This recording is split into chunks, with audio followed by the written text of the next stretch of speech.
पलक मंगलाचरण बोल। वंदना वंदना वंदना, हाथ जोड़ कर वंदना, मान मोड़ कर वंदना, सम्मान सहित चरण वंदना। आप कल्याण रूप हो, आप मंगल रूप हो, आप देव रूप हो, आपके चरणों में चरण वंदना। आप ज्ञान रूप हो, आपका उपासक मैं शीश नवाकर करूं चरण वंदना। बहुत बढ़िया। हम परम पूज्य उदय मुनि जी महाराज साहब की प्रेरणा स्रोत पूज्य श्री शिव कंवर जी महाराज साहब द्वारा रचित एक लोकप्रिय स्तवन है, जो ये इनकी मोक्ष मार्ग प्रकाशक में लिखा हुआ है। इसकी 2 लाइनें बोलेंगे।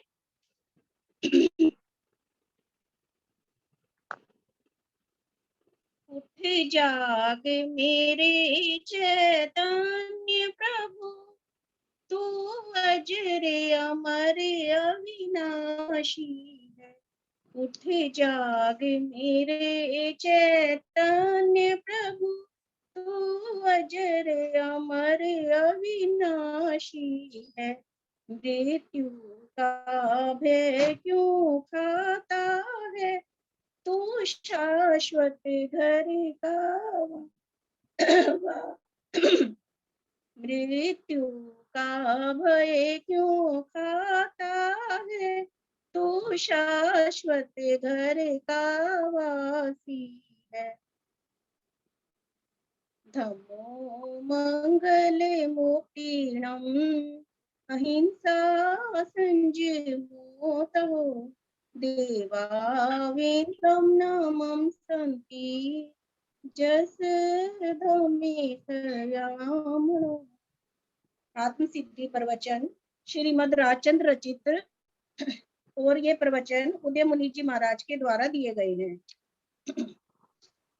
जिसका हम पहला अध्याय कल पढ़ चुके हैं। आज इसका दूसरा अध्याय शुरू करते हैं।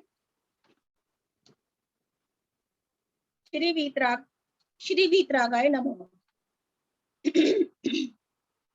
श्री आत्म सिद्धि शास्त्र प्रवचन नंबर 2, अनंत भव मिटाने वाले सद्गुरु। श्रीमद राजचंद्र कृत आत्म सिद्धि में प्रथम ही गाथा आई है। जे स्वरूप समझा बिना पाम्यो दुख अनंत, समझायो ते पद नमो श्री सदगुरु भगवान। मंगलाचरण का महत्व। किसी भी आगम, शास्त्र और साहित्य आदि द्वारा प्रारंभ शास्त्रकार या साहित्यकार अपने आराध्य को वंदन नमस्कार करते हैं। अध्यात्म शास्त्रों में भी यह परिपाटी है। 32 आगम हम स्थानकवासी मानते हैं। श्वेतांबर परंपरा के अनुसार 45 आगम होते हैं। इनमें से व्याख्या प्रज्ञप्ति सूत्र यानी कि भगवती सूत्र में प्रारंभ किया गया है 5 पदों का नमस्कार, और 6ठे पद पर नमस्कार किया गया है ब्राह्मी लिपि को। लिपि क्या है? लिपि तो जड़ है, और जड़ को वंदन करने का क्या कारण है? ब्राह्मी लिपि के कारण ही मैं इस आगम का लिपिकरण कर सकता हूँ। इस ब्राह्मी लिपि का भी उपकार मानता हूँ। प्रज्ञापना सूत्र में 5 पदों को वंदन करके जम्बूद्वीप प्रज्ञप्ति में मात्र नमो अर्हंताणम से सूत्र प्रारंभ हो जाता है। मात्र 1 पद को ही वंदन क्यों? 5 पदों को वंदन करना चाहिए था। 1 पद में 5 पदों का समावेश है। अरिहंत निश्चित रूप से सिद्ध होते ही हैं, और अरिहंत होने से पूर्व वे प्रथमता निर्ग्रंथ गुरु होते हैं। निर्ग्रंथ गुरु में आचार्य भगवंत, उपाध्याय भगवंत, साधु साध्वी भगवंत का समावेश हो जाता है। अर्थात 1 पद को वंदन करने से 5 पदों को वंदन हो गया है। ऐसा मानकर वे सूत्र का पारायण प्रारंभ करते हैं। अन्य आगमों में ऐसा न होने का कारण है तीर्थंकर परमात्मा की वाणी का प्ररूपण करने वाले शास्त्र मंगलकारी हैं। यदि अपने आराध्य द्वारा प्रतिपादित तत्स्वरूप आत्म स्वरूप से आगम प्रारंभ हो रहा है, तो मानो कि आराध्य भगवान की स्तुति हो गई है। उसी प्रकार आत्म सिद्धि में पांचों पदों में से किसी भगवान का स्मरण नहीं किया है, अपितु मात्र एक बात आई है, समझाव्यू ते पद नमो श्री सदगुरु भगवान। महता किसकी मानना, सदगुरु की या परम गुरु की? वचनामृत में आया सदगुरु में और परम गुरु में भेद करना नहीं, क्योंकि सतरूप आत्मा और असत रूप शरीर आदि इन दोनों में सदगुरु ने भेद जाना है। जैसा भेद उन परम सदगुरु ने तीर्थंकर परमात्मा ने जाना है, वैसा ही उनके सदुपदेश से सदगुरु भी जानते हैं और उस सतरूप को उन्होंने पाया है, प्रकट किया है, पूर्ण ज्ञान हुआ है। सदगुरु तो हो गए जो हमारे साधु संत हैं, और परम गुरु यानी अरिहंत परमात्मा। तो ये कह रहे हैं कि इन दोनों के में कोई भेद नहीं है, क्योंकि परम गुरु ने जो है अरिहंत का पद पाया है, केवल ज्ञान पाया है, और जैसा उन्होंने जाना है वैसा ही भेद सदगुरु ने भी जाना है। अंतर भेद किया है कि शरीर अलग है और असत रूप शरीर है और सत रूप आत्मा। क्या केवली और श्रुत केवली में अंतर माने? श्री समय सार में श्रुत केवली शब्द आया है। श्रुत केवली भी केवली जितना ही जानते हैं। केवली 6 द्रव्य, एक एक द्रव्य के अनंत गुण, एक एक गुण की भविष्यवर्ती अनंत पर्यायों को जानने वाले होते हैं। आत्मा के संबंध में वे आत्मा के अनंत गुणों में से एक एक गुण की भूत, वर्तमान, भविष्यवर्ती अनंत पर्याय जानने वाले हैं। अंतर क्या हुआ? श्रुत केवली और केवली में क्या अंतर हुआ? श्रुत केवली अंश अंश अंश खंड खंड खंड करते करते संपूर्ण जानते हैं, और केवली अखंड संपूर्ण साक्षात प्रत्यक्ष जानते हैं। जो केवली भगवान होते हैं तो वो उनको तो कहते हैं कि सामने बिल्कुल जैसे हाथ पे आंवला रखा है ऐसे रखा हुआ, उनको प्रत्यक्ष सब कुछ दिखाई देता है। और जो श्रुत केवली होते हैं वो केवली भगवान से अंश अंश में खंड खंड में सुन सुनकर पूर्ण ज्ञान जो है प्राप्त करते हैं। यही अंतर होता है केवली और श्रुत केवली में। केवली सकल प्रत्यक्ष ज्ञान वाले हैं और श्रुत केवली परोक्ष जानते हैं। इस अपेक्षा से सदगुरु में और परम गुरु में अंतर करना नहीं। अतः यहाँ आया कि जिस स्वरूप को समझे बिना मैंने अनंत दुख पाया है, ऐसा जिसने समझाया उनके प्रति परम विनयोपासना स्तुति में विनयोपासना पूर्वक मैं स्तुति करता हूँ, नमन करता हूँ, वंदन करता हूँ। पद प्राप्ति की लालसा। यहाँ सूत्रकार द्वारा किसी व्यक्ति प्रमुख को नमन नहीं किया है, पंच परपेष्टि में से किसी व्यक्ति विशेष को नमन नहीं, अपितु इन गुणों के धारकों में नमन करता हूँ। ऐसा है, पंच परमेष्टि जो हमारा नवकार मंत्र है उसमें किसी भी एक व्यक्ति को नमन नहीं किया गया, अपितु इन जो जिनको नमन किया गया है उन गुणों के धारक को मैं नमन वंदन करता हूँ। ऐसा है। वे गुण कौन से हैं? प्रथम और द्वितीय पद में अनंत ज्ञान, अनंत दर्शन, अनंत सुख, अनंत वीर्य जैसे अनंत गुण जिनके प्रकट हो गए हैं, उस पदधारी को वंदन किया है। आचारक सूत्र के प्रथम श्रुत स्कंद में मुक्त आत्मा के स्वरूप में कहा कि वे पद से पदातीत हो गए हैं। साधु साध्वी भी पद के लिए पद के पीछे भागते हैं, जबकि पद तो मात्र आचार्य उपाध्याय दो ही आ रहे हैं, तीसरे के लिए मात्र साधु कहा है। तथापि पद प्राप्ति की तीव्र इच्छा है। कहते हैं कि इच्छा, कामना, वासना, तृष्णा, महत्वाकांक्षा पर विजय प्राप्त करने पर भी पद प्राप्ति की लालसा अनंत लोक कषाय में आती है। सर्वस्व का परित्याग करके संयमी बनकर भी पुनः यदि पद की चाह है तो साधना नहीं है। मुक्त आत्मा के लिए कहा, वे पद से रहित पदातीत हो गए हैं। फिर मेरी साधना भी पद से, पदवियों से, अलंकार से, मान कषाय से पूर्णता रहित हो जाने की होनी चाहिए। यही बता रहे महाराज जी इसमें कि जो है पद की कोई लालसा होनी नहीं चाहिए। अगर पद प्राप्ति की लालसा है, उपाध्याय बनने की लालसा है, आचार्य बनने की लालसा है, या अपने नाम के आगे संत शिरोमणि और आजकल जो ये बड़े बड़े जो लगने लगे हैं, प्रज्ञा महर्षि, भगवान जाने क्या क्या। अगर अपने नाम के आगे लगाने की लालसा है तो ये भी लालसा लोक कषाय में आती है, क्योंकि जो सर्वस्व का परित्याग करके संयमी बन गया तो उसको अपनी सिर्फ साधना की तरफ देखना चाहिए। क्योंकि मुक्त आत्मा के लिए कहा है कि मुक्त आत्मा जो है वो पद से रहित होती है, पूर्णतः मान कषाय से रहित हो जाने की जो है साधना होती है। भारतीय संविधान में पूर्व की परंपरा में राजा प्रजा में से विशिष्ट व्यक्तियों को पदवियां देते थे, परंतु अब संविधान में कहा कि किसी को कोई भी पदवियां नहीं दी जाएंगी, भारतवासी सारे समान हैं। फिर उन्होंने सोचा कि यदि हम ऐसा कर देंगे तो फिर जो विशिष्ट कार्य करने वालों का क्या होगा, उनको प्रोत्साहन कैसे मिलेगा। इसी कारण 26 जनवरी को स्वयं राष्ट्रपति द्वारा उन विशिष्ट व्यक्तियों को अलंकृत किया जाता है भारत रत्न, पद्म विभूषण आदि। सेना में विशिष्ट कार्य करने वालों के लिए परमवीर चक्र, वीर चक्र आदि इतने अलंकार देकर उन्हें संतोष प्रदान किया जाता है। पद की लालसा कितनी भयंकर है। पद ना मिले तब तक निरंतर संघर्ष चलता है। संघों में चुनाव होता है, लोकसभा के सांसद चुनाव के समान ही लड़ते हैं। धर्म संघ में भी 2 दल बनते हैं और चुनाव लड़कर एक एक पद वाला 5-5 करोड़ रुपए खर्च करता है। वाहवाही पाने हेतु धन लुटाकर पद प्राप्त करना चाहता है, क्योंकि पद की बड़ी महत्ता मानी है। किसको सुने, आगे पैराग्राफ आ रहा है, किसको सुने। आचार्य सूत्र के प्रथम श्रुति स्कंध में मात्र कुशल ही प्रवचन के अधिकारी माने जाते हैं। कुशल शब्द को आप लोगों ने भ्रष्ट कर दिया है।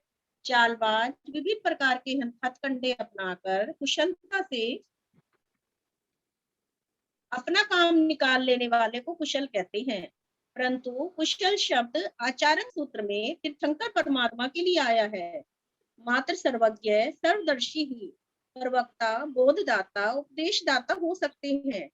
वे ही तत्व की सत्य परिरूपणा कर सकते हैं, तथा तीर्थंकर परमात्मा के अभाव में फिर आचार्य, उपाध्याय, साधु साध्वी प्रवचन नहीं मात्र सिद्धांत बोध का दिग्दर्शन कराते हैं। इसमें यही बताया गया है जो कुशल शब्द आचार्य सूत्र में तीर्थंकर परमात्मा के लिए आया है, वो ही उपदेश देने में कुशल होते हैं, क्योंकि वो सर्वज्ञ हैं, केवल ज्ञानी हैं। लेकिन जब तीर्थंकर परमात्मा का भाव हो जाता है तो फिर आचार्य, उपाध्याय, साधु साध्वी प्रवचन नहीं करते, मात्र उनका जो सिद्धांत है उसका बोध कराते हैं, तीर्थंकर के सिद्धांत का बोध कराते हैं। सिद्धांत बोध में और बोध में अंतर है। मैं बोधदाता, उपदेशदाता, आज्ञादाता नहीं हो सकता, मात्र तीर्थंकर ही हो सकते हैं। यदि मैंने उस पूर्ण तत्व को प्रकट नहीं किया है, ज्ञानावर्णीय, दर्शनावर्णीय, मोहनीय, अंतराय चारों कर्म भी अवशिष्ट हैं, चाहे संज्वलन जितने ही हैं किंतु हैं।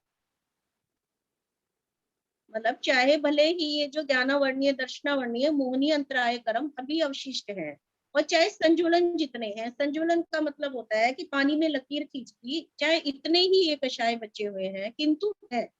इस कारण से सिद्धांत का निरूपण, परूरूपण तो कर सकता हूँ, परंतु बोध व आज्ञा नहीं देता। कहता हूँ भगवान ने ऐसा बोध, ऐसी आज्ञा दी है, ऐसा तत्व का स्वरूप समझाया है। किसकी तरफ से, किसके प्रमाण से बोलता हूँ? सर्वज्ञ के। यदि सर्वज्ञ का प्रमाण साथ में नहीं रखूं तो नहीं मानोगे। उन केवली परमात्मा ने जैसा तत्व का प्रतिपादन किया है, वैसा मैंने अपने अनुभव में सत्य पाया है, उसका मैं प्रतिपादन करता हूँ। शेष उत्तम में अजथम च में बंधप मोक्षो तुझथ देव। आचार्य सूत्र प्रथम स्कंद 5/2 सूत्र 155। जैसा मैंने सुना है, भगवान महावीर के बाद प्रथम पटधर आचार्य सुधर्मा स्वामी ने साक्षात तीर्थंकर परमात्मा की वाणी सुनी, और जैसी वाणी उन्होंने सुनी वैसी की वैसी वे वापस अपने शिष्य जम्बू स्वामी को सुना रहे हैं। जम्बू स्वामी के स्थान पर मैं कहता हूँ मैं नहीं मानूंगा, क्योंकि सुनी सुनाई बात मुझे नहीं सुननी।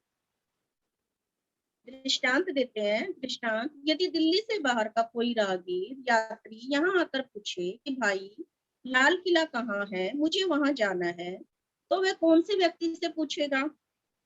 एक अमुक प्रकार से सूट बूट पहना हुआ है, दूसरा सामान्य कुर्ता पजामा पहने हुए है, किससे पूछेगा? देश का महत्व नहीं है भगवान महावीर जयंती या किसी और उत्सव पर कार्यक्रमों में बच्चों को भी ऐसे ही ओघा पात्रे देकर वस्त्र पहना करके मेरे समान वेशभूषा में बिठा देते हैं, परंतु पर्दा खुलते ही सारे दर्शक वंदन नमस्कार नहीं करते, क्योंकि वह बहरूपिया है। वह तो मात्र बहरूपियापन दिखा रहा है। लोग कहते हैं महाराज जी, हम तो मात्र वेश को वंदन करते हैं। मैंने कहा, यह महाराज जी अपने लिए कह रहे हैं। मैंने कहा, वेश तो बहरूपिया भी पहनता है। जैसे कपड़े मैंने पहन रखे हैं वैसे के वैसे आप श्रावक भी पोषद करते हो तब पहनते हो। एक स्थानक में जब से घुटने का शल्लीकरण हुआ था, पाठ पर नहीं बैठ पाता था। महाराज जी के घुटने का ऑपरेशन हुआ होगा तो पाठ पर नहीं बैठ पाते थे। तो उन्होंने बताया तो कुर्सी पर बैठा था। साथ में आपके जैसे घुटने के रोगी श्रोता भी कुर्सी पर बैठे हुए थे। एक दर्शनार्थी आया और मुझसे पूछा, महाराज साहब कहाँ हैं? मतलब दर्शनार्थी आया और उसने महाराज जी से ही पूछ लिया कि महाराज साहब कहाँ हैं। ओगा थोड़ा सा दूर पड़ा हुआ था। मैंने उस ओघे को अपने पास रखा और फिर मैंने कहा, अच्छा बोलो। तो वो बोला, मथेन वंदन। किसको वंदन किया? अरे ओघे को वंदन किया। क्या वस्त्र पात्र ओघा ये शरीर वंदनीय है? नहीं, वंदनीय है गुण। गुण तो वंदनीय है ही, क्योंकि उन्होंने संयम ले लिया तो उसी से उसको लेकिन वो जो है उनके एक तरह से मतलब संयम के जो उनके वस्त्र हैं और जो ओघा पात्रा है वो उनके संयम लेने को दर्शाता है। तो इसीलिए हम कहते हैं ना कि हम व्यक्ति को वंदन नहीं करते, संयम को वंदन करते हैं। तो इससे ये पता चलता है कि ये संयमी है, ये साधु है ओघे से और पात्रे से। जबकि वो शरीर वंदनीय नहीं है, वंदनीय गुण है। अनंत दुख कौन सा, किस कारण? प्रस्तुत गाथा के अनुसार जिस स्वरूप के नहीं समझने के कारण से मैंने अनंत जन्म मरण का अनंत दुख पाया है, उसको समझाने वाले सदगुरु। अनंत दुख जन्म मरण का है और अनादि से है। पृथ्वी, पानी, अग्नि, वायु काय में असंख्यात असंख्यात असंख्यात काल, वनस्पति काय में अनंत काल, बेन्द्रिय तेन्द्रिय चौरेन्द्रिय पंचेन्द्रिय में संख्यात संख्यात काल बिताया। इनको व्यवहार में कहते हैं नौ घाटियां। 5 स्थावर काय, फिर बेन्द्रिय तेन्द्रिय चौरेन्द्रिय पंचेन्द्रिय। यदि 9 घाटियां पार करके कोई ऊपर चढ़ के आ जाए तो कितना अच्छा लगेगा। मैंने 9 घाटियां पार कर ली है। क्या आपने इस प्रकार की 9 घाटियां पार नहीं की? हमसे पूछ रहे महाराज जी कि मैंने तो ऐसी 9 घाटियां पार कर ली हैं, क्या आपने ऐसी 9 घाटियां पार नहीं की? तो उत्तर भी दे रहे हैं कि कर ली है। उसके बाद और विशेषता 9 घाटियों में संगी पंचेंद्रिय नहीं है, अतः उससे आगे बढ़ गया और संगी पंचेंद्रिय त्रियंच बन गया। मन वाला त्रियंच बनकर क्या ज्ञान की प्राप्ति हुई? नहीं।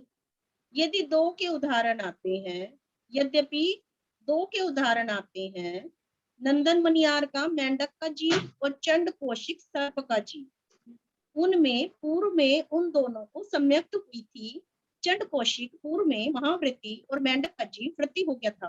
पुनः एक को तीर्थंकर महावीर के संवशरण में जाने का निमित्त आया और जैसे ही चल पड़ता है उस समय उसको पुनः सम्यक्त प्रकट होती है। तो इसमें यही बता रहे हैं कि जो है महाराज जी कि जो त्रियंच पंचेंद्रिय होते हैं, जैसे कुत्ता बिल्ली है या कोई भी है त्रियंच पंचेंद्रिय है, तो उसमें बहुत कम ऐसे उदाहरण मिलते हैं कि उनको सम्यक की प्राप्ति हुई। जैसे नंदन मनियार का मेंढक का जीव, चंड कौशिक सर्प का जीव, लेकिन उनको भी कैसे हुई कि साक्षात भगवान महावीर का समोषण उनको मिला। तो इस कारण से उनको जाति स्मरण ज्ञान हो जाने से उनको हो गई, लेकिन ऐसा जो है सबके साथ नहीं होता।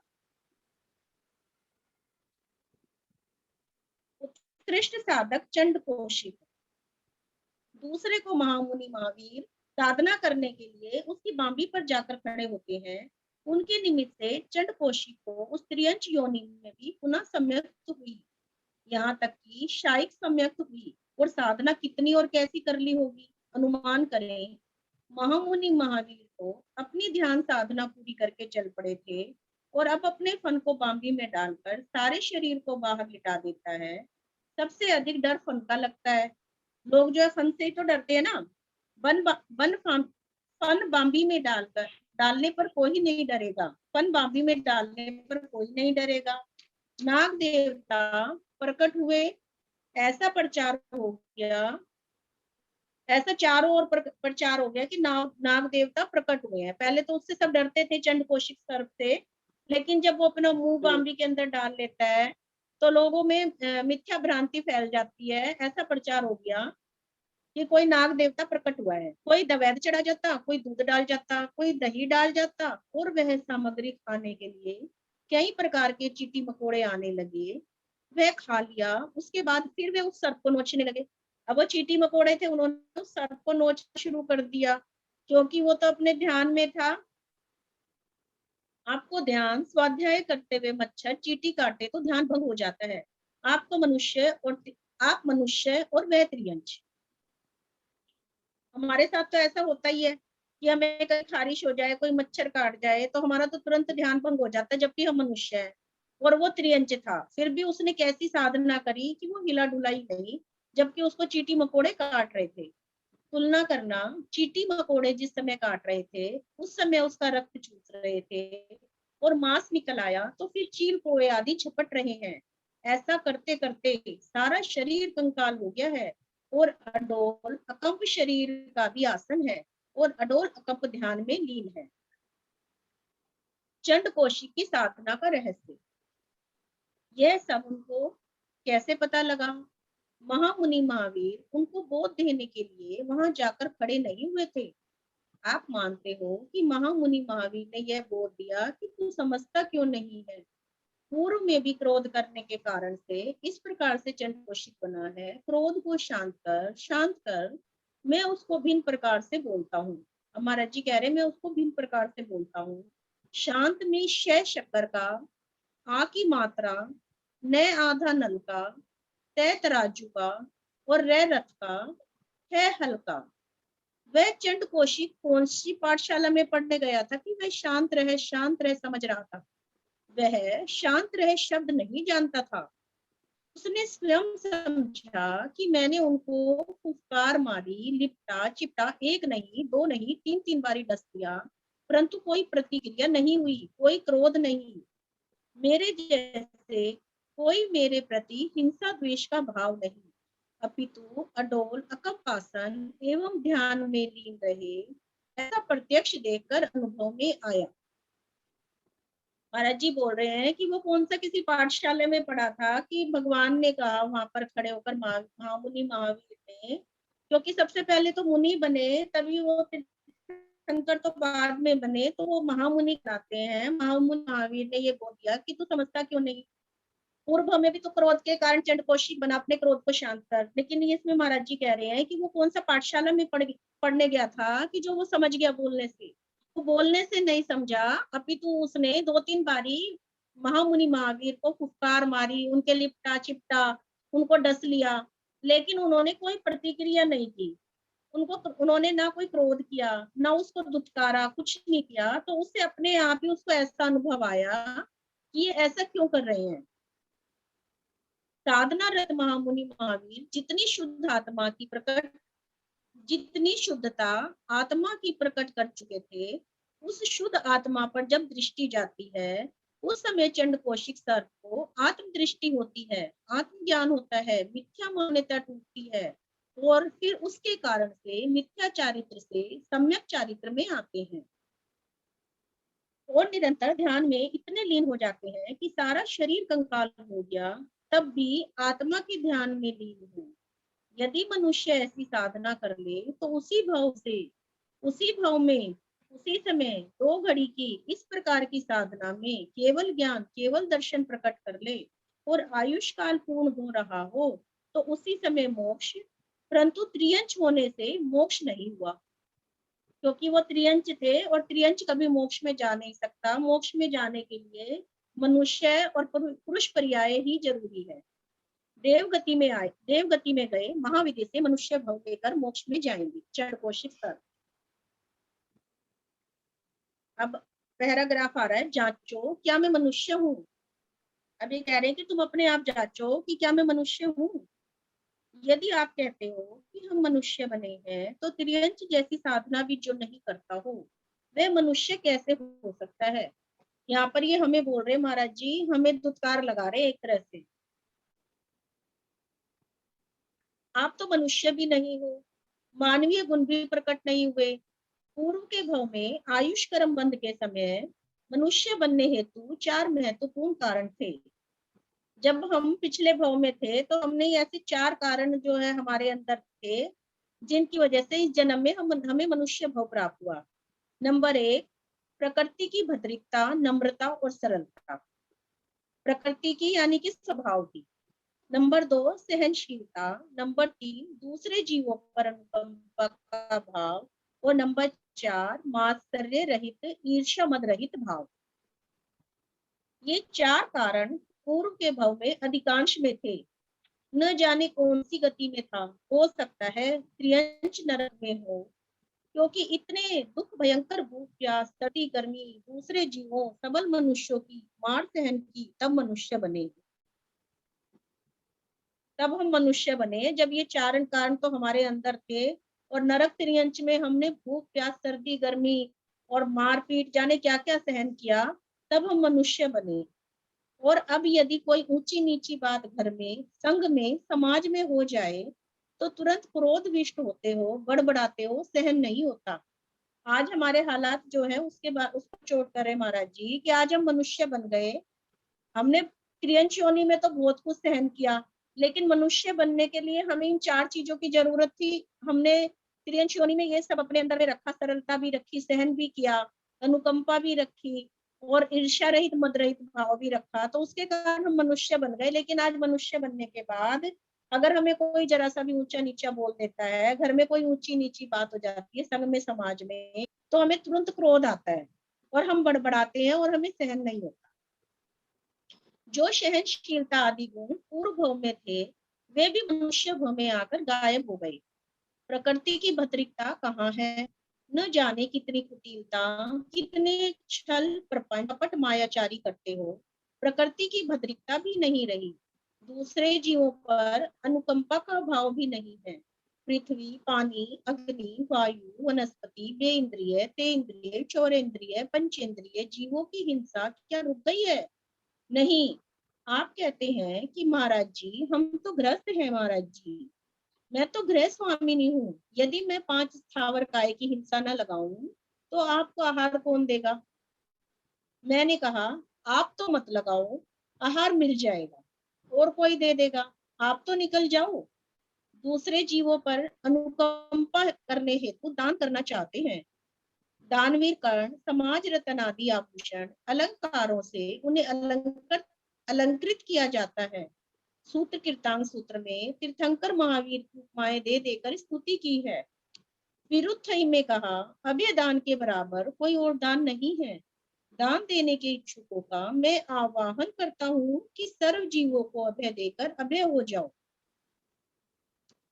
सुनने की पात्रता। अभी तो महाराज जी ने पहले आया जांचो क्या मनुष्य है, क्या ये हमें थर्मामीटर पकड़ा दिया कि तुम खुद से जांच लो क्या कि क्या तुम मनुष्य हो। अब ये कह रहे हैं कि सुनने की पात्रता किसके अंदर है। सुनने की यानी कि प्रवचन सुनने की पात्रता, जिनवाणी को सुनने की पात्रता किसकी है?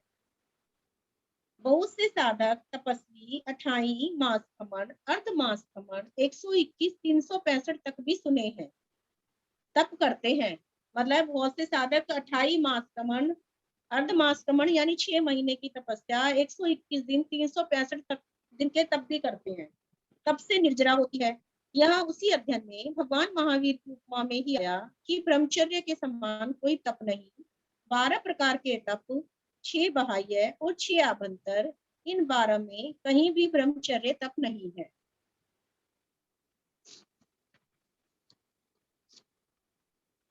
श्रीमद जी द्वारा रचित निरखी ने नवयोगना नामक पद्य की अंतिम दो पंक्तियों में आया, पात्र बिना वस्तु न रहे, पात्रे आत्मिक ज्ञान, पात्र थवा से वो सदा, ब्रह्मचर्य मतिमान। जिस प्रकार शेरनी का दूध सामान्य पात्र में नहीं टिकता, फट जाता है, वह मात्र सोने के पात्र में ही टिकता है।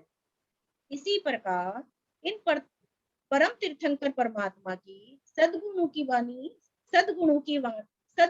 वाणी सुनने की पात्रता बनानी पड़ेगी। मतिमान अर्थात जिसकी मति में ऐसा बैठ गया है कि मैं शुद्ध चैतन्य स्वरूपी आत्मा हूँ, शेष कोई मैं नहीं हूँ, मेरे नहीं है, उसी को हमारे यहाँ पर मति ज्ञानी आत्मज्ञानी कहा जाता है। ये लाइन मैं दोबारा से पढ़ रही हूँ कि सदगुरु की वाणी सुनने की पात्रता बनानी पड़ेगी। मतिमान अर्थात जिसकी मति में ऐसा बैठ गया है, मति यानी बुद्धि, बुद्धि में जिसकी मति में ऐसा बैठ गया है कि मैं शुद्ध चैतन्य स्वरूपी आत्मा हूँ, शेष कोई मैं नहीं हूँ, मेरे नहीं है, उसी को हमारे यहाँ मति ज्ञानी आत्मज्ञानी कहा जाता है। तो आत्मज्ञान प्राप्त करने के लिए आत्म सिद्धि सूत्रकार के आगमों के निचोड़ रूपी इस शास्त्र को सुनने की पात्रता बनानी होगी। यानी जो ये शास्त्र हम आत्म सिद्धि हम पढ़ रहे हैं, तो इसके लिए गुरुदेव कह रहे हैं कि इसकी पात्रता आपको बनानी पड़ेगी।